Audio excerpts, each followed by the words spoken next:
is government intervention in the price system, right? So in this unit, we have so far talked about, just to quickly give you a recap. So in this unit 3 of AS economics, we have talked about maximum prices, minimum prices.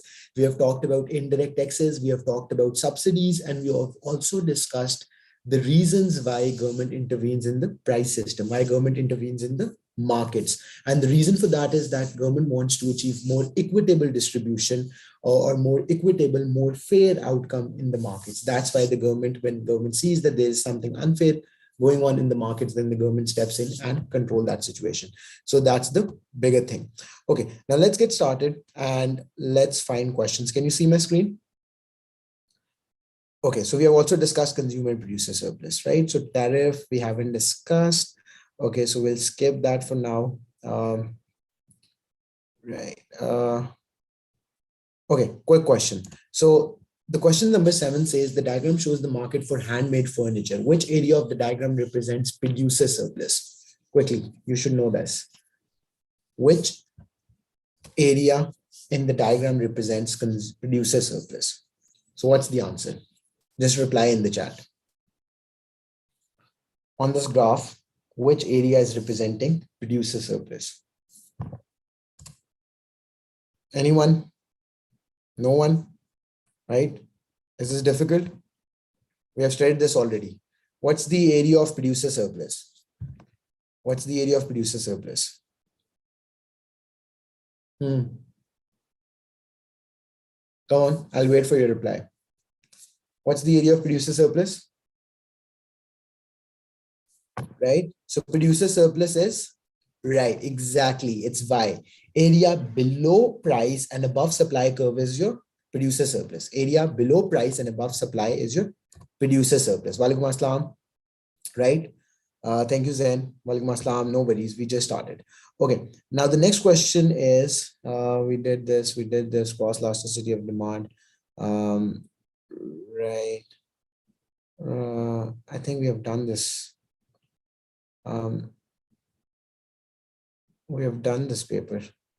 Looks like that. Okay, let's move to this paper. So we are, Zohan and Zen, we are doing past papers, MCQ questions related to unit 3, right? Okay. Let's do this question. What justifies government intervention in the provision of a merit good such as education? Option A says people who pay for education value it more than those who cannot pay. Private schools have more merit than state schools. Social cost of providing education outweighs social benefits of education. Some consumers do not fully recognize the value of education. Right. Paper pattern, like, are you talking about structured questions, Zohan? Let me answer that for you. Okay.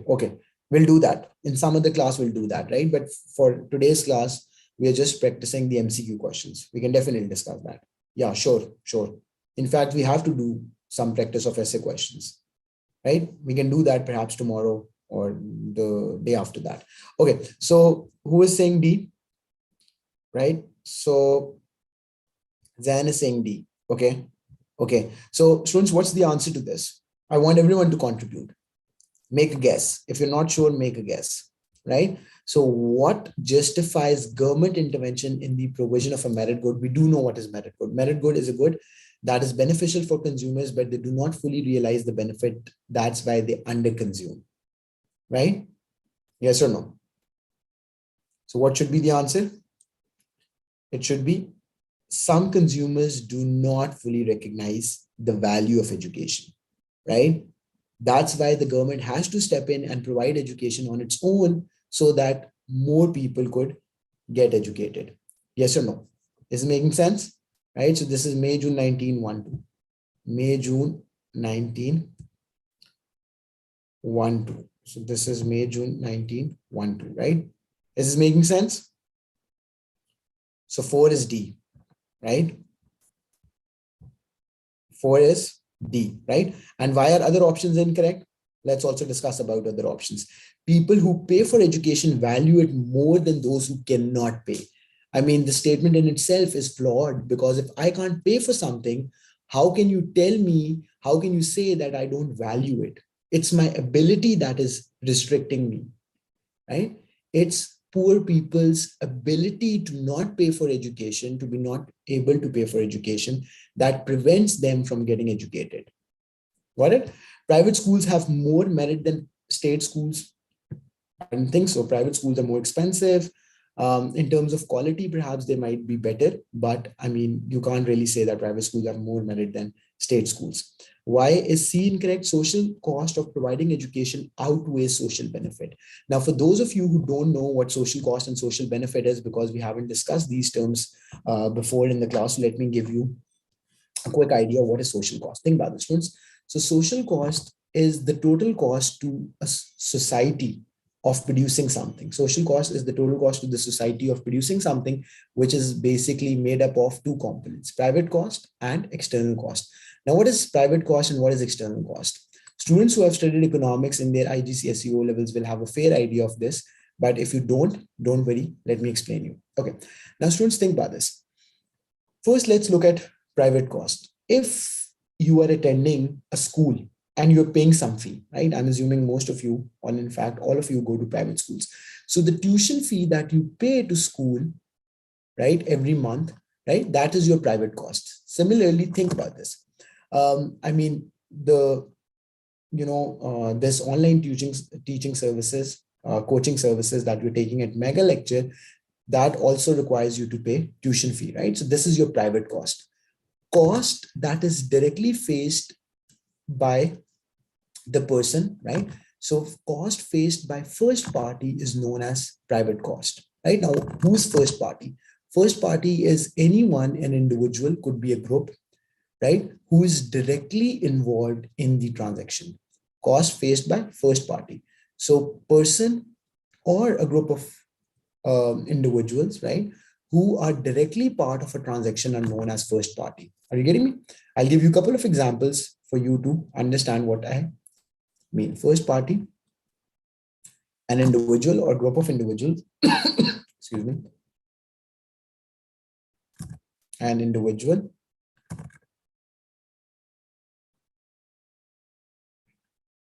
or group of individuals who are directly involved in a transaction, right? Now, I'll give you a few other examples for you to exactly understand what I mean. What directly involved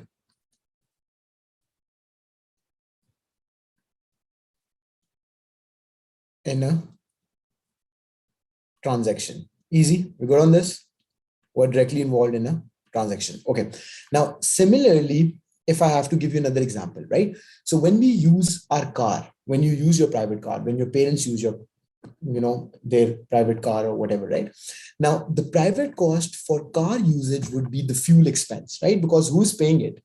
Who pays for the fuel? Obviously. And similarly, what about the maintenance of the car, right? So the fuel and the maintenance of the car is paid by the person who is directly involved in the transaction, and that would be the car owner, right? So that's the first party. That person is known as first party.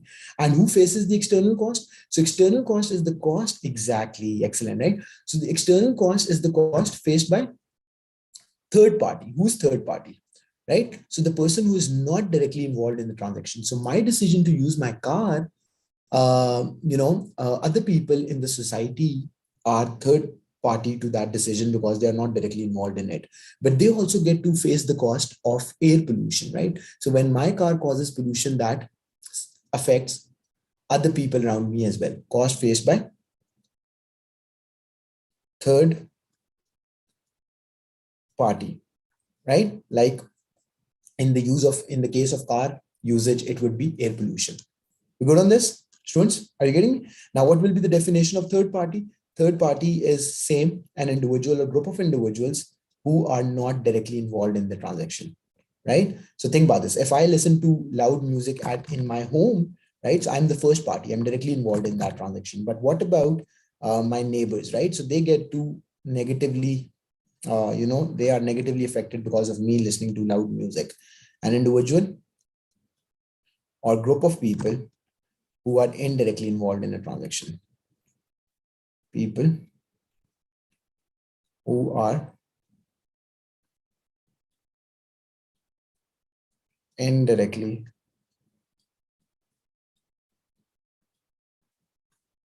involved in a transaction. We good on this? Easy? Okay, perfect. Now, similarly, in the case of education, right? So tuition will be your private cost because you are the one facing it, right? And what could be the external cost for someone to get educated?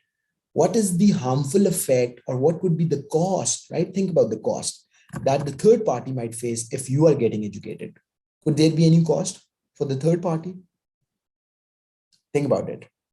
There's no harmful effect. Very good. Excellent. Right? Think about this. So there's no harmful effect. So not in every transaction you will see that there will be an external cost. Why? Because some things are not affecting other people. Now, if you think of smoking, right? So if you think of smoking, right? So what's the cost faced by the first party? Obviously the damage of the health, right? Health damage, and obviously the cost that you have to pay, the price of the cigarettes that you have to pay. So that would be the private cost of smoking.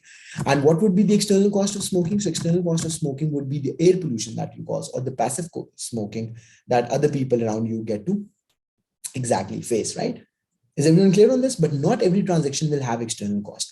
Similarly, just like there is social cost, which is the total cost to a society of any transaction, there's also something known as social benefit. Now, what is social benefit? Social benefit is the total benefit to a society of any transaction. And that is made up of two components again. Private benefit, that is made up of private benefit plus external benefit. Private benefit plus external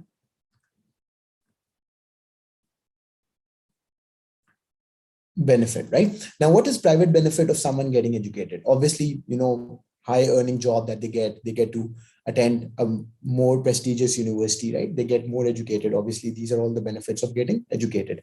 And what could be the external benefit of education? Can you think of any external benefit of education, like the benefit that third party gets from you being educated? Can you think of any benefit that other people around you might get because of you getting educated? What do you think? Right? So it would be right.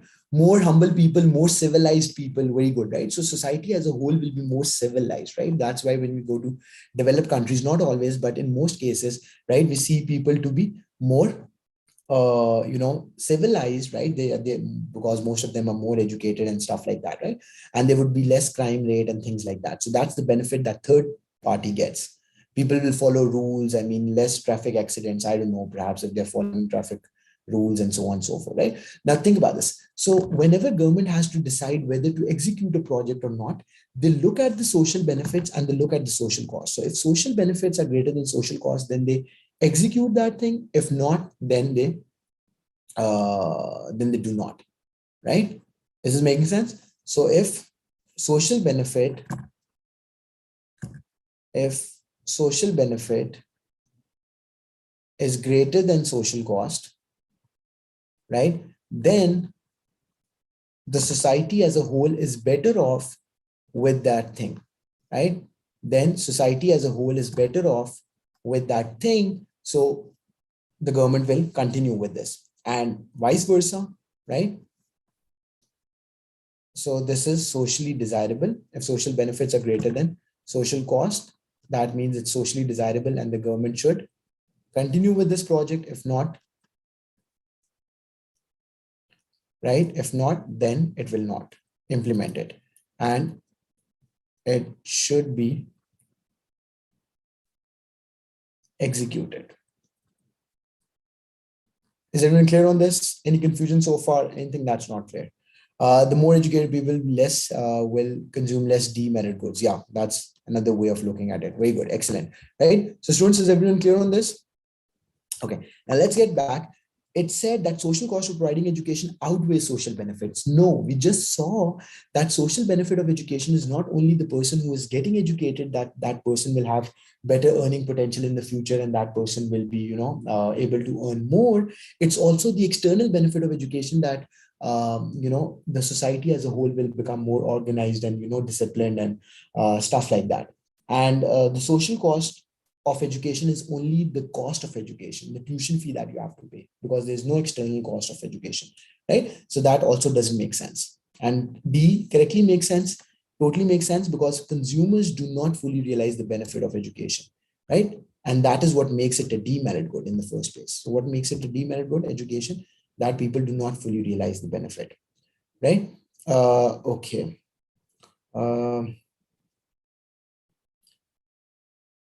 Okay, this is interesting. Great. So hunters in Mozambique want to extract wild honey from beehives.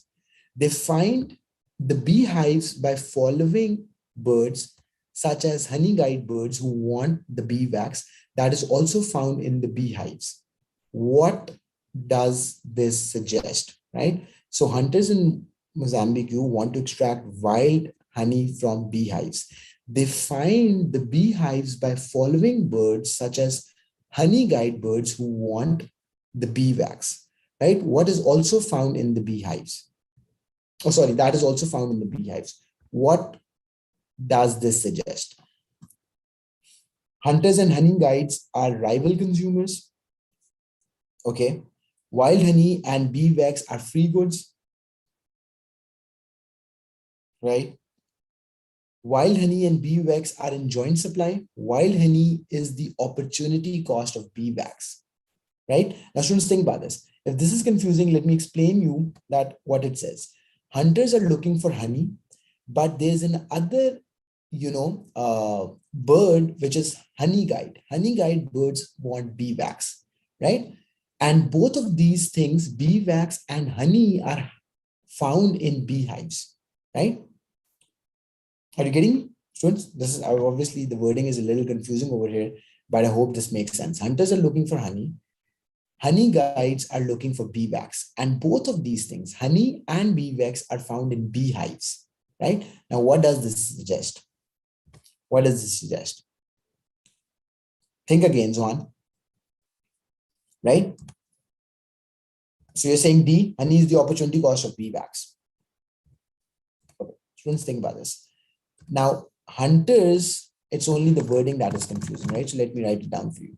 Hunters are looking for what? Hunters are looking for honey. Easy. Is everyone clear on this? Right? So they're looking for honey.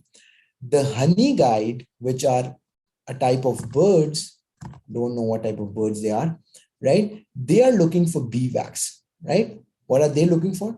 They are looking for bee wax, right? Now, both of these two things are found in beehives, right? Now, what does this situation represent? Birds, honey guides are birds, right? Birds apart from bees, birds apart from bees, some other birds. Now, what do you think is the answer? Yeah. C. Khadija is saying C. Wild honey and bee wax are in joint supply. Now, what does joint supply means, right? So joint supply means Zohan is saying A. Zohan is saying A. Hunters and are rival consumers.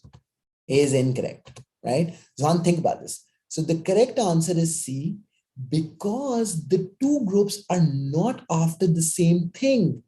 Hunters and honey guides are after different things. Rival consumer means that when, rival consumers would mean that we both are consuming the same thing. Are you getting me or not? So you can think of rival consumers as the example of, what happens when a company puts on some discount, right? So you must have seen the sale that happens on Thanksgiving in, countries like USA and other countries, right? People are really literally crashing the store, and they are just trying to get as many products as much they can, because they're rival consumers. They know that if they don't reach there on time, other people will take the products that they have to buy. right? Are you getting me? But in this case, hunters are after honey and honey guys are after bee wax. So in different, they are after different products. But what's the case here, right? That since both the products are found in beehives, so this means that the two products have joint supply. Now, what it means to have joint supply, let me define this for you. Joint supply means that when one product is the byproduct of another thing, right? So think about this. When one product is the byproduct of another thing, right? So let me give you an example. So oftentimes what happens when you produce something, like an agricultural product, I mean, is a byproduct, right? So I'll give you a specific example. Just give me a minute. Byproduct of another product, right? So what is byproduct? Think about this. So when agricultural goods are produced, right? Think of sugarcane. When sugarcane is produced, right? So the crop, like the leaves, you can say, or something else along with that, could be used as fodder for animals, right? So, right? Are you getting me? So think about this. So the main sugarcane, which is then crushed and made sugar, right, is the main thing that humans are looking for, right? They grow sugarcane because they want to extract sugar out of it, which we use, which we consume. We know what sugar is. But the leaves or the extract that we don't want, which humans don't consume, that might be used as the feed for the animals. Are you getting me? So what that means that with one product, you're getting two products. So fodder or the leaves of sugarcane is the byproduct of sugar. Are you getting me? So that is what it means that in this case, since you find both products in the beehives, right? You find honey and you find bee wax in the same beehives. So that means that they are in joint supply. They are produced together.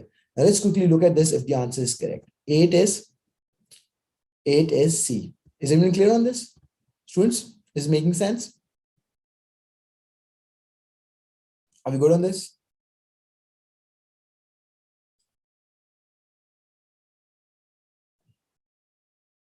Okay, now let's do another question. Great. Now let's do question 11. What is question 11 saying? Question says, what is most likely to cause an increase in the consumer surplus in the market for a normal good? What is most likely to cause an increase in the consumer surplus in the market for a normal good? Right? So you do know what consumer surplus is. It's only asking that what is likely to cause an increase in the consumer surplus, right? So the first option says an increase in consumer incomes, right? An increase in consumer incomes, right? B says an increase in the number of substitute goods. C says an increase in the price of complementary goods. And D says an increase in the price of the good. Out of these four options, which option do you think will result in increase in consumer surplus? What do you think? You think C? Okay. Zohan. B. Okay. It's B. Okay, what about other students? But let me give you a hint over here. So if you are not imagining the graph, if in this case you're not imagining the graph, like how the graphs of that look like, right? Then you might get your answer incorrect, right? So you need to think of how the graph for consumer surplus looks like, right? Now let me give you an example. So what I'm trying to say over here is that you should be thinking about that how do we calculate consumer surplus on a graph? So you have normal, what is that called? You have, right? So you have a normal downward sloping demand curve, right? Like this. And then you have the price level. Then you have the price level, right? So where the price,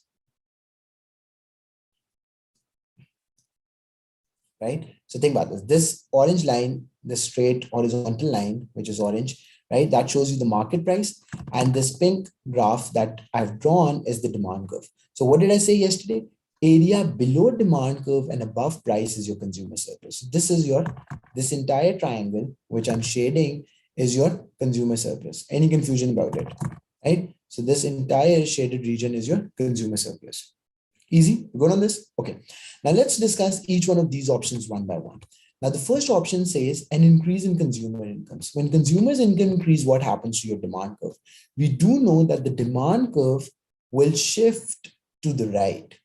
What happens when there is increase in consumer incomes? Your demand curve shift to the right. So it will shift upwards. Now you tell me, will the area of consumer surplus increase or decrease? Has the area of consumer surplus increased or decreased? Right? So the area of consumer surplus has increased because now the new region is below demand and above price. Price hasn't changed. It doesn't say that the price has changed. So now your consumer surplus will be this bigger triangle. Students, are you following me or not? Right? Now the area of your consumer surplus is this bigger triangle. Yes or no? Right? Whereas for the other options, in every other option, it will shift leftward. The demand curve will shift leftwards. How so? Have a look at this. Increase in the number of substitutes. Now, when you have more substitutes, what happened to your demand? Demand shifts to the left. Demand shifts to the left. And increase in the price of complementary good, right? So when complementary good become expensive, think of what a complementary good, fuel and car. So if fuel is getting expensive, what will happen to the demand for cars? Obviously, the demand for cars will decrease. So again, that means a leftward shift in the demand curve, right? Yes or no? And when there's a leftward shift in the demand curve, the area of consumer surplus is decreasing. You can see for yourself. Easy? Is everything clear on this? And last one said increase in the price of the good. What happens when there's increase in the price of the good? It will not cause a shift in the demand curve. Instead, it will cause a movement along the demand curve. So whenever there is change in the price of the good itself, what happens? It results in movement along the curve. What does it cause? It causes movement. It causes movement along the curve, right? So if previously you were operating at this level, if previously you were operating on this level, where this much was your price and this much was your quantity, now on point B, what will happen? Your price will decrease and your quantity demand will increase, right? So price change in the price of the good doesn't cause a shift, it causes movement along the curve. Easy? We good on this, students? Okay, now let's do some more questions. Right? You have to ask me if there's anything confusing, anything that you're not understanding. You have to ask me. This is paper 3. Oh, 1 3 1 3 1 3 should be good.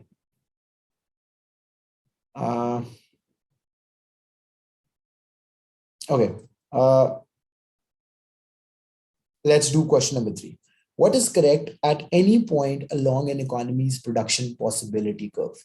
What is correct at any point along an economy's production possibility curve?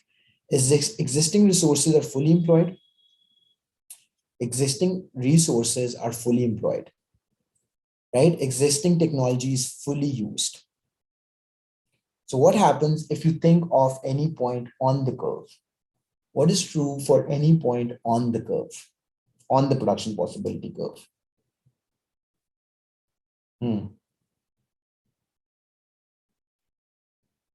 Yeah. A. Okay. Anyone else? Students? What happens when you're operating on the curve? Do you remember? You remember the shape of production possibility curve, right? So production possibility curve is a graph that shows maximum output that a country can produce in terms of two goods, right? So let's say you have good Y on the Y-axis and you have good X on the X-axis, right? Now think about this. If you're operating on any point within the curve, that shows unemployment of resources. Any point within the curve shows unemployment of resources because whatever quantity of goods you're producing here is not the maximum possible output that you could have produced. But if you're producing on a point on the curve, right, that shows full employment of resources. That shows full employment of resources. And that also shows that you are fully utilizing your technology, right? A, very nice, correct, right? Let's just confirm it one more time. What question is this? What paper is this? This is May, June 1913. May, June 1913. This is the one. And this was question 3. So we look at the marking scheme for question 3. Question 3 is A. Very nice. Students, is everyone clear on this? Okay, great. Let's keep moving. Traffic congestion. Okay, which statement about market disequilibrium is correct? Which statement about market disequilibrium is correct? Price is likely to change. Supply is equal to demand. The government must intervene. There must be shortages. Now, knowing what market disequilibrium is, you should be able to tell me that what is the answer. Khizr is saying it's A. What about other students? Which statement about market disequilibrium is correct? Which statement about market disequilibrium is correct?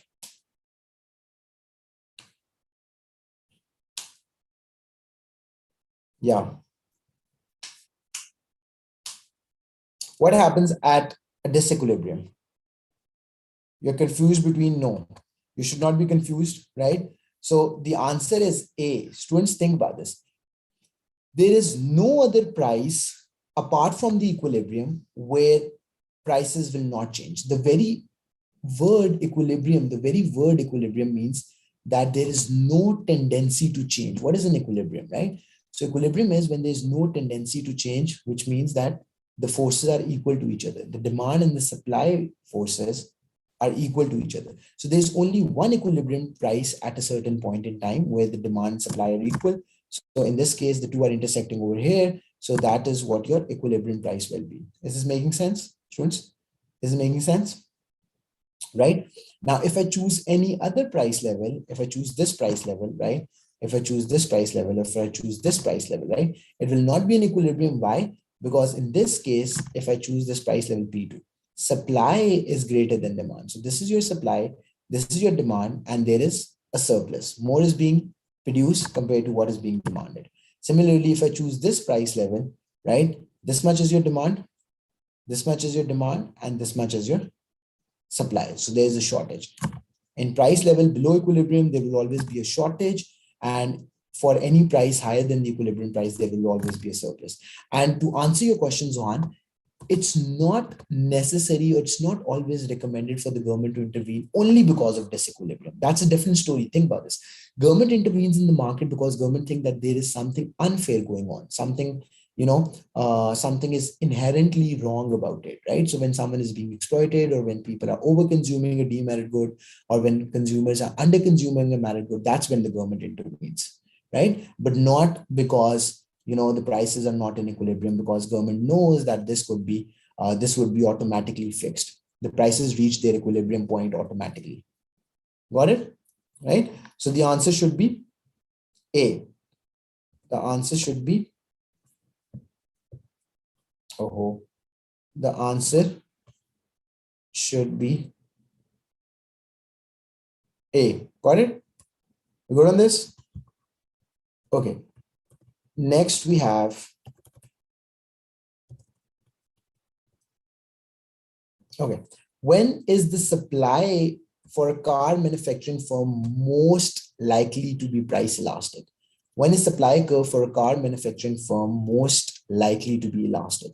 When the firm finds it difficult to recruit new labor, when the firm has large quantity of stock, when the firm is operating in short run, when the firm is operating near to full capacity. In which case will the supply is expected to be most elastic?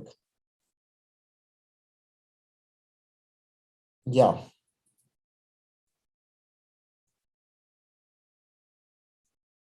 Price elastic. Yeah. What do you think, students?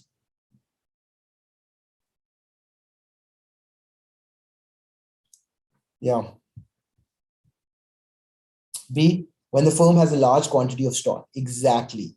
So the correct thing about this, I did tell you that price elasticity is about how much easily can you produce a product, right? So when would the supply of a good be more price elastic, right? So price elastic supply basically shows that the company's ability to produce is more, or it can more easily produce a product. So when a firm can more easily produce a product, that is said to be more elastic supply. Yes or no? Right? Now, out of all these options, just tell me in which case can you see it to be easiest to increase supply, right? When it's difficult to recruit new labor, so this one in itself says that it's not easy to recruit labor. So how would you expand? How would you expand and produce more? When the firm has a large quantity of stock, yes, when you already have stock, raw material available, then it would be easier to produce more. When the firm is operating in the short run, no, short run, you have some resources fixed. In the case of short run, some resources of the firm are fixed. So that couldn't be the answer. And D says when the firm is operating new to full capacity, right? So the correct answer should be D. Got it? Very nice. Okay.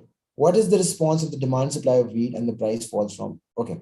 Now, if I zoom out a bit so that we can read this question clearly, the diagram shows a market for wheat, right? Okay, what is the response of demand for and supply of wheat when the price of wheat falls from P2 to P1? So when the price is falling from P2 to P1, what is the response of supply and what's the response of demand? So Zohan is saying it's C, right? Why is demand inelastic? Why is demand inelastic? Because demand is inelastic because you can see that the demand curve is steep. Demand curve is steep, students, sorry about that. You can see that the demand curve is steep, so demand curve is inelastic and supply curve is flatter, so that is more elastic. So supply curve is flatter, so that's more elastic, right? So the correct answer should be C. You good on this? Is everyone clear on this? Right? Okay, so the 9 should be 9 is C, right? Okay, so students, let's stop here for today. Tomorrow we'll do some more MCQs practice. And then hopefully on Friday, Zohan, I'm assuming that your exams are coming up in the school, right? On Friday, we can do, essay questions, some essay questions. And yeah, right? Okay, another thing I want to ask each one of you today, okay, today